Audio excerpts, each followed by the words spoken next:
Dear 11th standard business math students, நான் உங்கள் metro Karunakaran.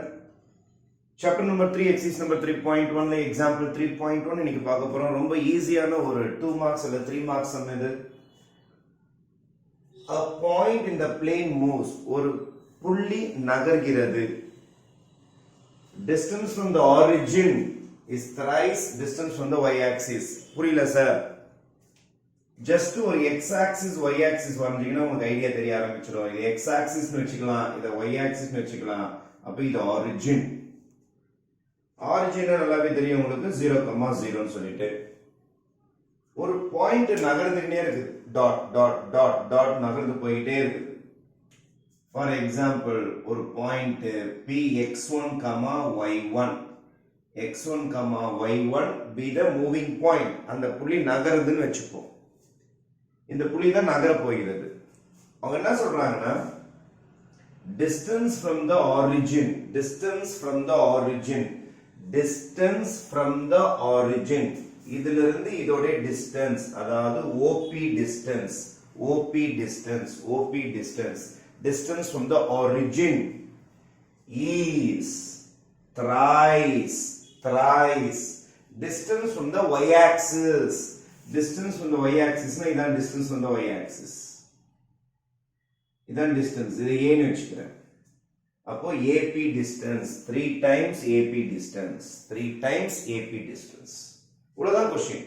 ஒரு புள்ளி நகர்ந்து போகுது. இந்த புள்ளி எப்படி நகர்ந்து போகுது எனக்கு தெரியாது. இங்க இருக்கும், அடுத்தது இங்க இருக்கும், அடுத்தது இங்க இருக்கும், அடுத்தது இங்க இருக்கலாம், அடுத்தது இங்க இருக்கலாம், எங்க நகர்ந்து போயிட்டே இருக்கும். அப்ப அந்த புள்ளி நகர்ந்து போகும்போதெல்லாம் அதோடைய ஆரிஜின்ல இருந்து டிஸ்டன்ஸ், அதாவது OP டிஸ்டன்ஸும் perpendicular distance from the y-axis, y-axisல இருந்து இருக்கிற டிஸ்டன்ஸும் எத்தனை முறையில எத்தனை மடங்குல அது ஃப்ரெண்ட்ஷிப் ஆகுதுன்னா தெளிவா இருக்கு பாருங்க. டிஸ்டன்ஸ் from the origin, ஆரிஜின்ல இருந்து அந்த புள்ளிக்கு இருக்கிற டிஸ்டன்ஸ் is thrice, thrice, thriceனா 3 மடங்கு. டிஸ்டன்ஸ் from the y-axis, y-axisல இருந்து 3 மடங்கு அப்படின்னு தெளிவா போட்டுருக்காங்க. ஃபைன்.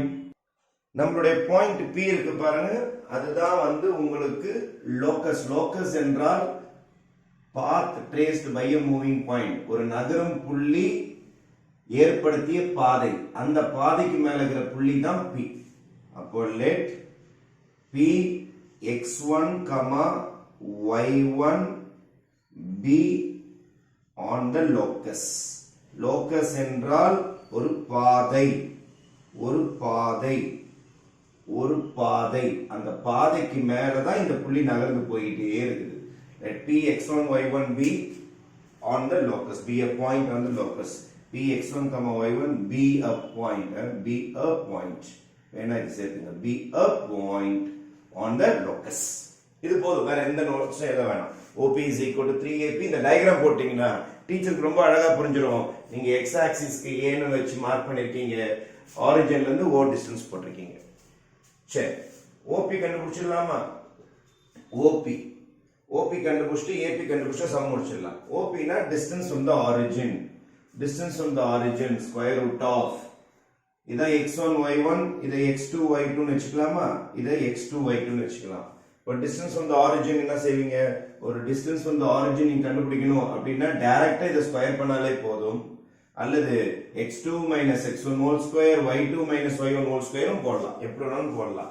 நம்ம சின்ன கிளாஸ்ல படிச்ச formula x2 x1 whole square, x2 x1 whole square plus y2 y1 whole square தான் distance formula. square root of x2 னா 0 minus x1 னா x1 தான் whole square, y2 னா 0 minus y1 whole square. 0 ல minus x1 போட்டா minus x1 தான் வரும் whole square.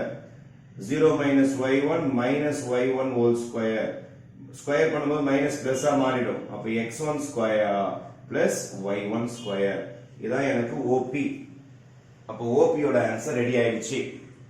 அதே மாதிரி AP ரெடி பண்ணி ஆகணும். அதே மாதிரி AP ரெடி பண்ணி ஆகணும். AP எப்போதுமே ஆரிஜின்ல இருந்து டிஸ்டன்ஸ் கண்டுபிடிக்கணும். இத ஸ்கொயர் பண்ணாலே போதும். x1 square plus y1 square. ஆரிஜின்ல இருந்து போடணும்னாலே டிஸ்டன்ஸ் ஃபார்முலா போட்டு சப்ஸ்டிட்யூட் பண்ணி போட்டாலும் 0 தானே. அதனால அது ஆன்சர்ல பெரிய மாற்றம் ஏற்படுத்தாது. x1 square plus y1 square போட்டு ஸ்கொயர் ரூட் போட்டாலே போதும். டிஸ்டன்ஸ் ஃப்ரம் தி ஆரிஜின் இந்த 3 ஸ்டெப்பை குறைச்சிக்கலாம் நீங்க. AP னா இந்த டிஸ்டன்ஸ், இது parallel to x axis. அப்போ இந்த x1 தான் இதோட டிஸ்டன்ஸா இருக்க முடியும்.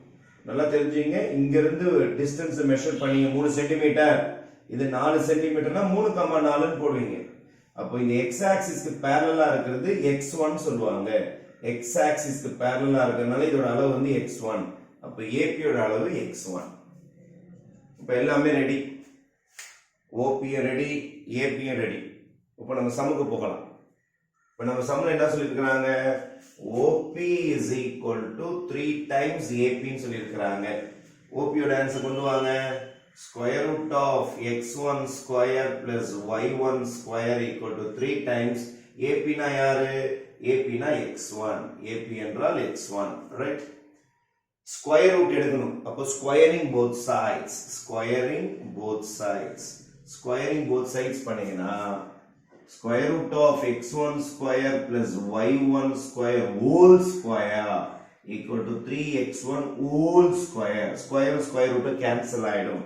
அப்போ x1 square plus y1 square is equal to 3 square பண்ண 9x1 square. எல்லாத்தையும் ஒரே சைடு கொண்டு வந்துருங்க, அல்லது எல்லாத்தையும் அந்த சைடு கொண்டு போயிடுங்க. அந்த பக்கம் 9x1 square இருக்குது, plus x1 போச்சுன்னா minus x1 square, plus y1 போச்சுன்னா minus y1 square is equal to 0.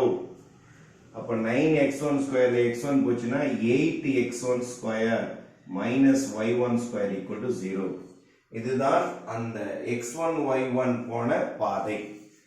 அப்போ இது லோக்கஸா மாத்தணும். லோக்கஸ்னா அந்த பாதையோடைய ஈக்குவேஷனா மாத்தணும். எப்போதுமே equation of a curve, equation of straight லைன்ல xy ஜாதி தான் போடணும், x1 y1 போட மாட்டோம். அதனால last stage of the sum, locus of px1, y1, அதாவது x1 y1 கடந்து சென்ற பாதையின் சமன்பாடு, ஈக்குவேஷன், அடையாளம், அட்ரஸ் என்னன்னா 8x ன்னு போட்டா போதும், மைனஸ் y ஸ்கொயர்னு போட்டா போதும். இந்த 1 எடுத்துட்டீங்கன்னா இதான் உங்களுக்கு சம்முடைய லோகஸ், இதான் உங்களுக்கு final answer. 8x square minus y square is equal to 0 will be your final answer for this problem. Okay, thank you.